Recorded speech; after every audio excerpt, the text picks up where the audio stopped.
நவீன அருங்காட்சியகம் எம்எம்சியுடன் நான் ஒரு ஒர்க் ஷாப் திட்டத்தில் இணைந்திருந்தேன். அதற்காக பல ஊர்களுக்கு நாங்கள் எல்லாருமே பயணமானோம். அப்போது மன்னாருக்கும் சென்றிருந்தோம். மன்னார் நகரத்தில் சேலமர்வு முடிஞ்சு புறப்படுவதற்கு கொஞ்சம் முன்னாடி மன்னார் கோட்டையை பார்வையிடலாம்னு நாங்கள் எல்லாருமே தீர்மானித்தோம்.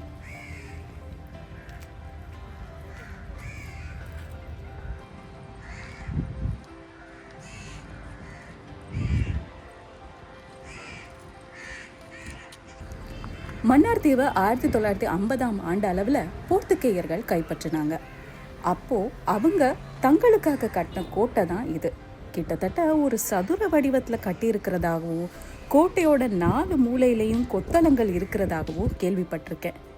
இந்த கோட்டையை கட்டுறதுக்கான கருங்கற்கள் திருக்கேதீஸ்வர கோயிலிருந்து உடைச்சு எடுக்கப்பட்டதாகவும், இந்த இராணுவ தளத்தை நிர்மாணிக்கிறதுக்கு கர்நாடகாவிலிருந்து கட்டுமானிகள் வரவழைக்கப்பட்டதாகவும் சின்ன வயசுல நான் படிச்சிருக்கேன்.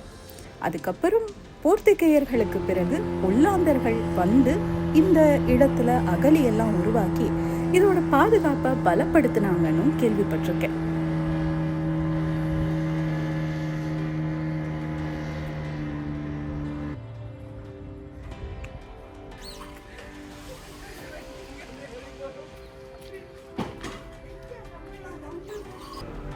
இலங்கையினுடைய வரலாற்று முக்கியத்துவம் வாய்ந்த இந்த கோட்டையை அரசாங்கம் புனர் நிர்மாணம் செய்து வருது.